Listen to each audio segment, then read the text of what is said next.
Good afternoon and welcome to you all. It is fantastic to see the level of excitement and participation in the webinar this afternoon. So thank you for your attendance. FRRR and ARLF are very excited to be here today to discuss the new Future Drought Fund's Communities Program.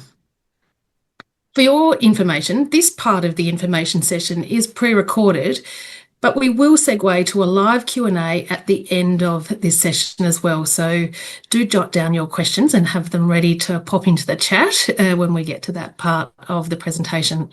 Do keep in mind that further resources will also be available both on the FRRR and ARLF website over the coming week. So do keep a lookout for those. FRRR, or the Foundation for Rural and Regional Renewal, and the ARLF, or the Australian Rural Leadership Foundation, acknowledge the Aboriginal and Torres Strait Islander nations across Australia, especially those where we work and fund organisations and activities. We pay our respects to Elders past, present and emerging, and acknowledge the continuation of the custodial, cultural and educational practices of Australia's First People. So, before we begin, I'd like to introduce you to the project team, and then we'll briefly discuss the learnings from the last 5 years of our work alongside the Australian Rural Leadership Foundation in our Future Drought Fund work. And then we'll walk you through some key program elements, as well as how you can get involved and where you can get more information. As I've mentioned, we invite you to submit any questions that you have and that they will be answered at the live Q&A at the end of this session. Any outstanding questions can be addressed in the upcoming fact sheets and other range of video resources that will be available via our website. My name is Nina O'Brien. I'm the lead of Disaster Recovery and Resilience at FRRR. I'm joined by the fantastic team from FRRR and ARLF here today as well. Sincere acknowledgement to Kate Nolan, the Senior Program Manager of the Future Drought Fund's Communities Program for FRRR, alongside our wonderful partners at ARLF, Catherine Davison, Project Lead for ARLF, Melissa Neal, Learning and Facilitation Lead, and Gemma Rostron, who heads up the community engagement, who I'm sure is very familiar to you all across regional Australia. So welcome. You'll hear from a range of the team today on the various aspects of the program. So just a quick snapshot as to where we've come from to today's announcement. The partnership with Australian Rural Leadership Foundation and our work within the Future Drought Fund began some 5 years ago, back in 2020, in regard to both drought resilience leaders delivered by ARLF and the networks to build drought resilience that was delivered by FRRR. That was a foundational year and foundational learning for what has now led to the wonderful learnings through our current stage of work, the helping regional communities prepare for drought. That has seen 3 years of significant work right across many communities across regional Australia. So just a bit about FRRR before I hand over to ARLF to talk about why as organisations we're involved and why this work is so critical to our organisations and to communities of Australia. FRRR is the only national foundation specifically focused on ensuring the social and economic strength of remote, rural and regional communities. Our model really is designed to connect common purposes with funding for locally prioritised needs, and we believe that targeted, well-informed investment in local organisations stimulates ideas that create vibrant communities. We really deeply recognise that small and remote communities are vulnerable to drought, climate change and a whole range of other disasters, and experience capacity challenges in responding to those climatic-related events, and often experience existing disadvantage where that is exacerbated. That's really why our grant programs and the range of support we provide to communities, it deeply focuses on building resilience and strengthening communities so that we can work towards a more prepared and climate resilient remote, rural and regional Australia. So it's wonderful to partner with both the Australian Government's Department of Agricultural, Forestries and Fisheries and the ARLF to deliver this brand new program. Catherine, across to you to chat about ARLF. Thanks, Nina. And yeah, we're thrilled to be working together again this time. So a bit about the ARLF. We were founded in 1992 and so over 30 years ago now, and we're a leadership hub for rural, regional and remote Australia. Today, over 5,000 people have taken part in an ARLF program, and we've received over $100 million in funding. Our learning experiences are designed to be immersive and practical, and we aim to give people the tools that they need to take action across communities and regions. I think collaboration is sometimes something that's easy to say and much more challenging to do, and it's been wonderful to work with the ARLF.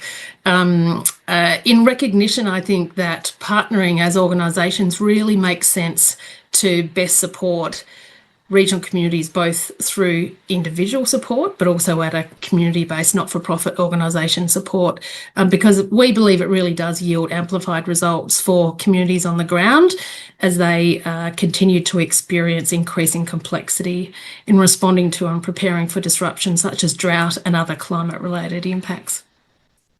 So a quick snapshot of what we've been busy alongside the wonderful, wonderful communities that we've been working with over the past 3 years and the great team at ARLF.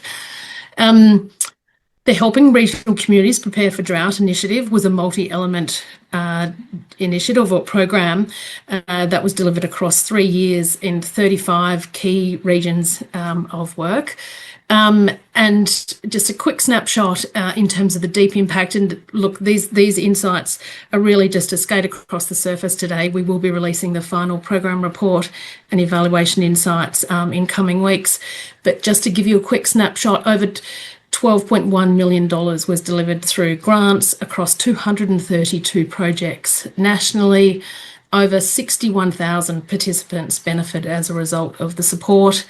Some 2,300 leadership participants, 1,400 drought-ready network participants, many mentoring participants as well. So just a quick snapshot there of really what the initiative continued to achieve just from a pure outputs and metrics perspective. That work delivered a whole range of outcomes. What we saw, in very simple terms, was a diverse range of relevant and tailored place-based approaches that strengthened drought preparedness.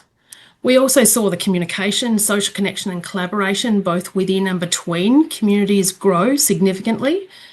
We saw a range of access to local services, facilities, shared resources and communities grow over that time. What we also saw really interestingly was more diverse groups of people and organisations that were engaged and formed long-term relationships, which is often sometimes tricky in regional communities.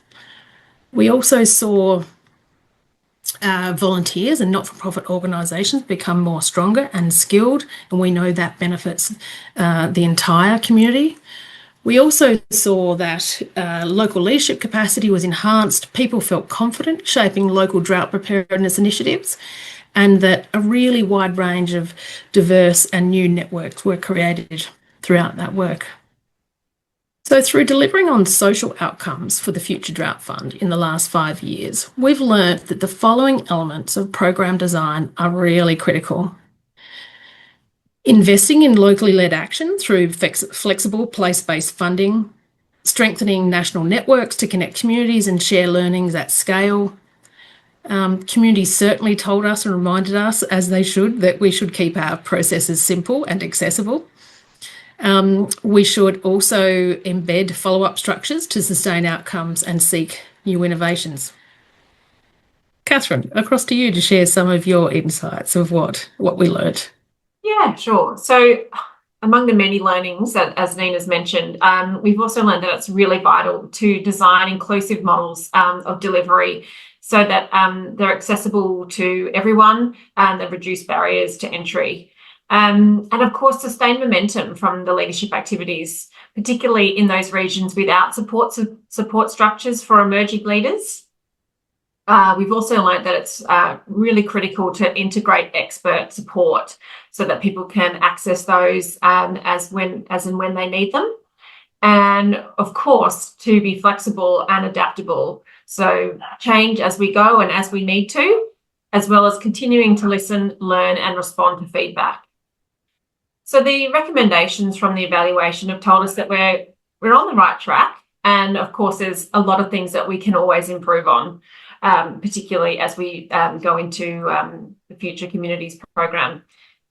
This, as Nina mentioned, we've really just touched the surface today with what we've mentioned. But if you want to find out more, please come to the Evaluations Insight webinar on the 4th of December, and you'll find out a whole lot more information there.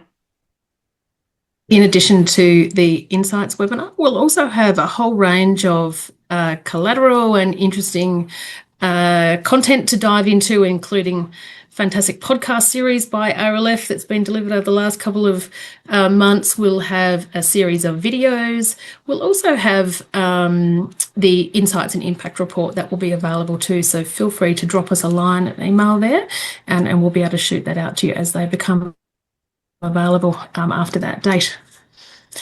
So now to look ahead, it is incredibly exciting to get to this point where we're now able to officially launch the Future Drought Fund's Communities program. Yes, you'll see that we have a lovely shortened, simplified name, which is wonderful. So thanks to Minister Julie Collins, back on the 28th of May, the $36 million extension of the current work was announced. And so since that time, we've been working alongside our partners and the evaluators to really shape up our future work for the coming 3 years. What that will see is an extension and integration and deepening of the learning. So no major departures from what we're doing. There'll be some sort of slight changes and iterations as we go, but really looking to the long term and to the horizon of how we can deepen and embed the current work and approach. You'll see in a moment when I hand to my colleague Kate that there are 5 interrelated program elements that continue to iterate what we have already initiated. And noting that it also deeply reflects the Future Drought Fund strategic objective. So the focus of this program really is about building social resilience, that being strengthening the social capital, well-being and connectedness of rural, regional and remote agricultural communities. And so while we deeply recognise that our work interrelates to and interconnects with both the economic and environmental outcomes, the focus of this program is really about building that deep social resilience, or often the social fabric as it's referred to in communities. We have a few key focus areas: community networks and collaboration, enhanced drought knowledge and leadership capacity, continuing and building access to services and infrastructure, and really deepening our approach to effective place-based practices, because we know that local solutions for local priorities are really what makes sense and what communities are really looking for. So I'm really pleased to hand over to my colleague, Senior Program Manager Kate Nolan from the FRRR, to take us through the actual content of the program elements themselves. Over to you, Kate. Thanks, Nina and Catherine. So this is our Communities program. We are going to walk you through the 5 elements of the program, which the activity started on the 1st of October and goes through the end of December 2028. The program includes the Community Impact Grants and Leadership Activities. It includes the Regional Drought Resilience Plan Social Outcome Grants, the Small Network Grants, a Mentoring Initiative, and the Capacity Building Initiative. The first funding opportunity is the Community Impact Program. This program element is based on the Community Impact Program of the Helping Regional Communities Prepare for Drought Initiative that was delivered in 2022 to 2025. We have taken our learnings from its delivery and made some changes to how this program looks, which is what we'll step you through right now. It is a package of support for 12 regions to strengthen the social capital, well-being, and connectedness of communities to prepare for and build social resilience to drought. I will speak to the grant offerings provided by FRRR and turn over to my colleagues from ARLF, Melissa and Gemma, to speak to the ARLF opportunities. The Community Impact Program is available in 12 discrete regions as shown on the map here. We invite you to read through the program guidelines for a full list of the LGAs within those regions. Specifically, there will be a set amount of $900,000 available for each of the 12 regions. There will be 2 rounds of funding with maximum grants of up to $150,000, and those projects will be delivered over 18 months for each round. To paint a picture of how this will all come about, over the next 2 months, FRRR will be reaching out to any and all community organizations within each of those regions. The goal will be to set up kickoff meetings with each region that will take place between February and April 2026. Within that time, and up to late June of next year, organizations will work together with FRRR and an external facilitator to design a roadmap of projects that will help the local community to be better prepared for drought into the future. Where it is relevant, a key influence on those projects will be the initiatives or priorities outlined in the regional drought resilience plans, which if you're unfamiliar with, I'll speak to in just a minute. Organizations will also collaboratively decide on a region coordinator, which we refer to as a community partner lead organization, or a CPLO, in the previous program. This coordinator organization will convene the network of funded organizations. It will share information, promote collaboration, and act as a central local point of contact for the region and FRRR, ARLF, and a potential evaluator until November 2028. And as previously, this is a funded project. When the roadmap is signed off, organizations will then apply for funding through FRRR's Blackboard grant-making system, and the projects will kick off from October 2026. Now, we don't expect groups to be able to identify robust projects to use that full $900,000 from the first go. We also know that things change in regions. So in early 2027, groups will come back together again to relook at that roadmap. Groups can further develop any projects that weren't ready in the first go, or they might completely reconsider them. They'll amend the roadmap and apply for more funding. All projects across the entire program will need to be completed by November 2028. In the program guidelines, you'll find that this process is stepped out with timing and further information. Now, if you're in one of these regions and you're interested, the week of the 17th of November, we will be holding an information session for each region. You will find links to register on our website as well as in the email with this webinar. And we highly encourage anyone interested to register for your region session. Now to Gemma, who will speak to the leadership component of the Community Impact Program. Thanks, Kate. It's been such a privilege to work alongside so many of you throughout the helping regional communities prepare for drought under the Future Drought funding. The energy, the generosity, and the collaboration we've seen across the regions has been incredible.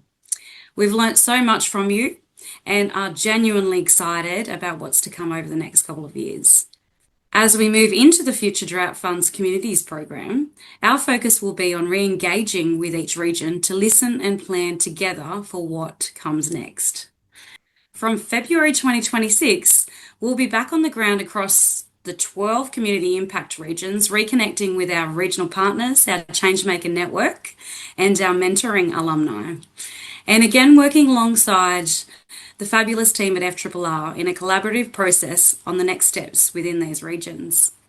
During these visits, we'll seek your feedback and input into a shared roadmap for the months and years ahead. That includes when and how we'll deliver our leadership development activities, opportunities to collaborate on forums and events, and ways in which we can continue to strengthen local leadership in your region. We'll also be seeking insights from regions outside the 12 Community Impact Program areas as part of the national pool of funding, ensuring that leadership development remains active and accessible right across rural, regional, and remote Australia. Our goal is to work with you to shape what this next phase looks like together, and I look forward to seeing you all very, very soon. Can't wait. I'm going to hand it over to my colleague Melissa to talk more about our leadership options. Thanks, Gemma. And we're really excited to be working back in region with each of you. And we've really tried to take the learnings from the previous funding to help build this into something that's more and more based on what the feedback that you're all giving us.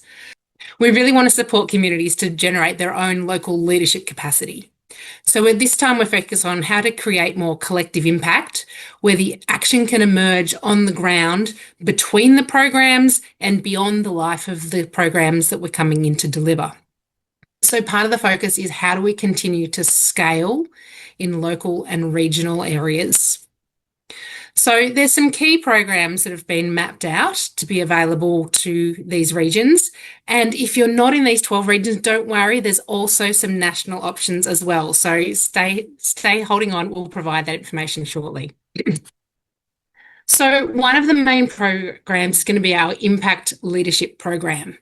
Now, this is a full 2-year program, and we'll be looking for people to nominate and apply from each region over the country.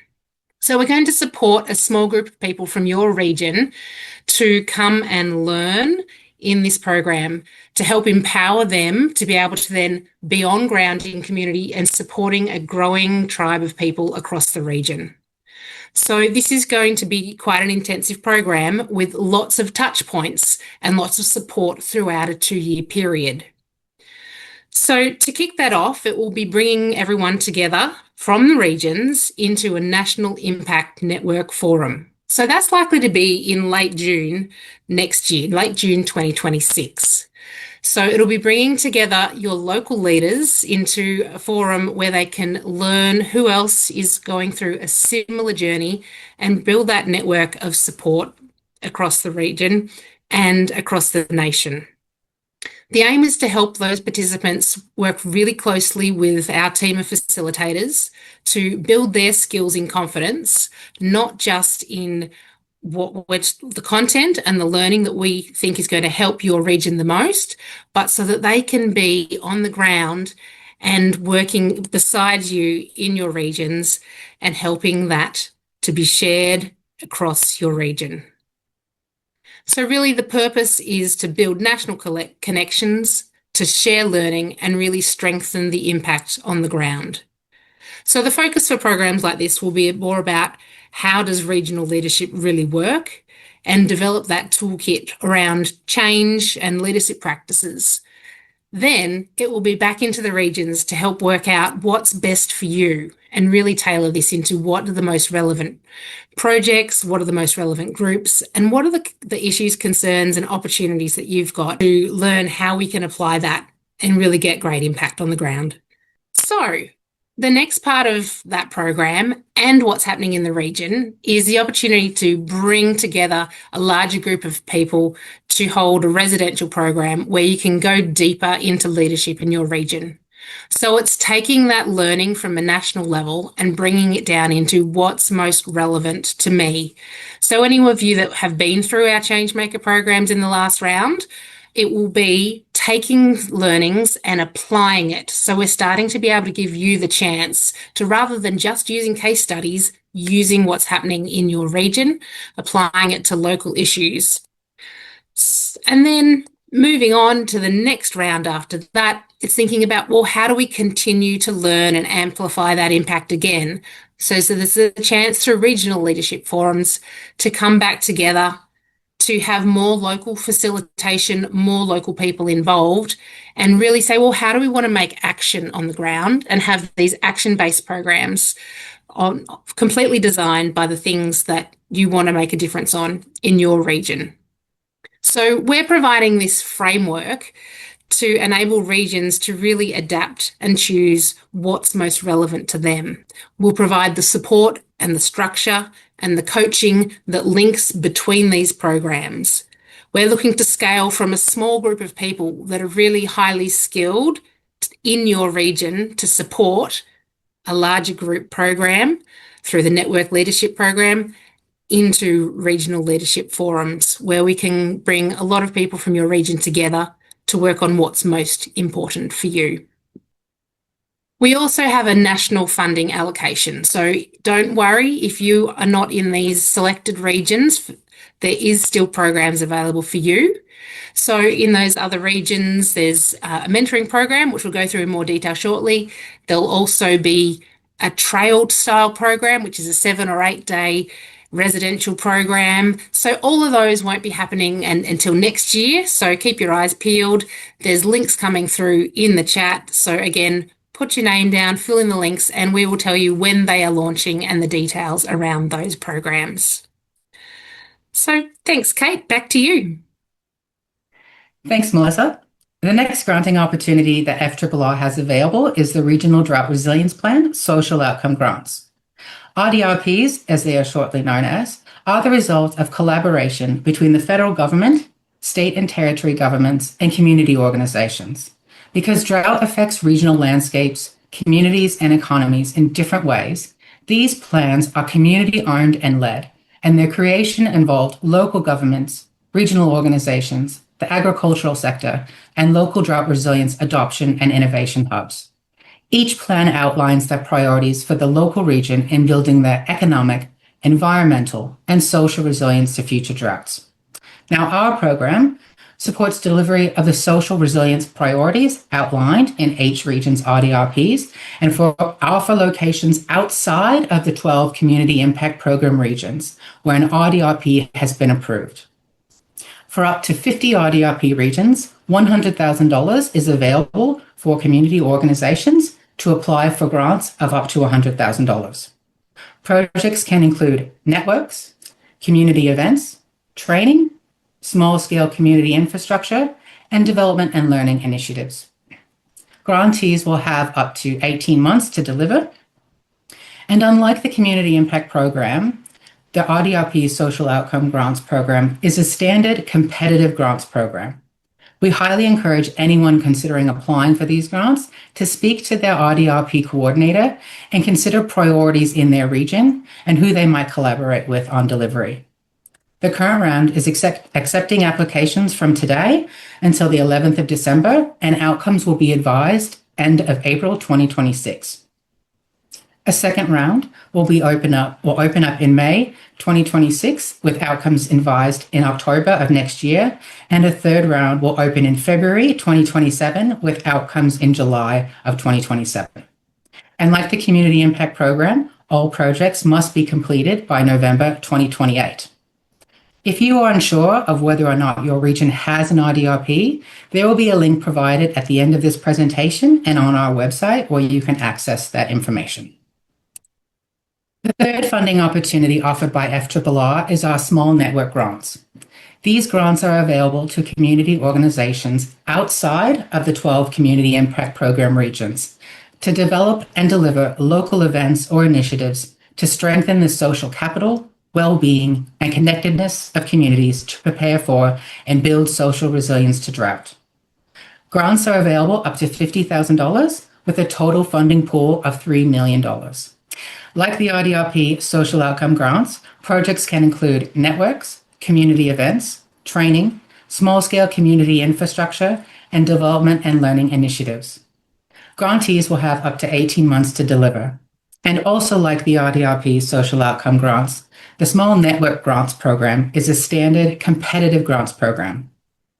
The current round is accepting applications until the 11th of December, with outcomes advised by the end of April 2026. And future rounds will align to the RDRP social outcome grants. On our website, we will have information regarding previously funded projects to help you consider possibilities of what you might want to deliver in your region. And now over to the ARLF. Thanks again, Kate. So the mentoring initiative I did just give a sneak peek of earlier is available across the entire country, wherever you are situated. So it doesn't matter if you're included into those CIP, Community Impact Program regions or not. It is for anyone that is connected to rural, regional or remote Australia, as long as you're over 18.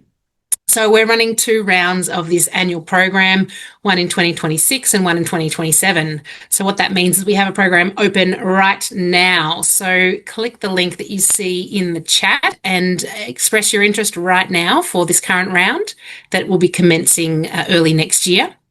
So for the mentoring program, we have opportunities for both mentors and mentees. So depending on where you're at in your leadership journey, really encourage you to take the chance to build your confidence, build your leadership, and think about how you can really enhance your community contribution. And it's really not often the chance you get to have this one-on-one connection with someone who's been very carefully paired to suit the goals that you're looking to achieve in your community and help you build those leadership skills. So we're really, really pleased that DAF has continued this program. We've had quite a few rounds of this, and the response that we get from people through the mentoring program is it is a really deep changing experience for them. So if you would like that opportunity, and especially if you would like to be a mentor and share that with someone else, we'd love to hear from you. Please jump on, apply, and all the extra information is there about the mentoring program. Thanks, Kate. Thanks, Melissa. The final element of the Communities program is the Capacity Building Initiative.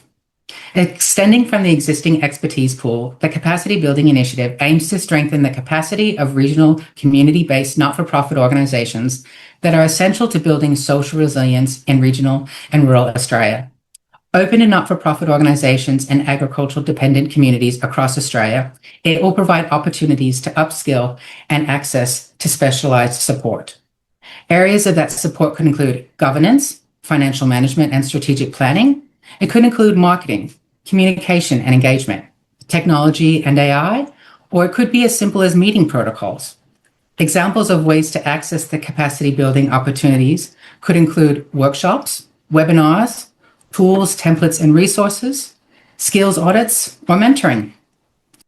Now, putting our learnings from the Helping Regional Communities Prepare for Drought into practice. What this exactly looks like will be decided by you. We want to hear from community organizations. What are the challenges that you face? What are your needs? Where do you think, oh, I wish I just knew a little bit more about this? I know sometimes we think, all I really need is more volunteers, more time. But you would be amazed at what you could accomplish with streamlined processes, with tiny initiatives that you set into motion, and then it does all the work for you in the background. So, to gather this information, FRRR will launch a national survey in December. We will take the information and design content and delivery so that from early 2026, we can start delivering on this initiative, being able to provide you with information on what is available and how you can get involved. So, how do you get involved at this point? As I mentioned, the Community Impact Program are holding regional webinars from the 17th to the 21st of November, and you can register on our website. The National Mentoring Initiative is open now. The Regional Drought Resilience Plan Social Outcome Grants and the Small Network Grants are also open now for applications. The grant guidelines are on our website, and there are links to the Regional Drought Resilience Plans here. If you want more information on any of the program elements, please reach out to FRRR or ARLF via email or phone. And now back to you, Nina and Catherine. Thank you. As you can see, that really truly is a deeply multi-element program, and one that takes on board the deep learnings and insights that we've developed, not just over the last 3 years, but over the last 5 years of working in the really diverse range of communities right across regional, rural and remote Australia. Now, just throwing to you, Catherine, is there anything that I've missed or anything that you'd like to further emphasise before we transition to the live Q&A? Thanks, Nina. I feel like we've covered a great deal today, and I can completely understand if it's a lot of information to take in. Don't fear, everything will be available after the webinar today. We'll email you a copy along with all the live links, and they will be available also in the chat. So please feel free to reach out to us. Our contact details are up on the screen as well. But I think that's pretty much it for now, Nina. Thanks, Catherine, and a big thank you to the entire team, both at FRRR and ARLF for bringing together the presentation today, and indeed the broader body of work. This has been an immense amount of work occurring in the backgrounds at both organisations over the past, 18 months really. So it's wonderful to reach this really pivotal milestone in the program today. This is the completion of the formally recorded version of the webinar, and we will now transition to the live Q&A. Thank you.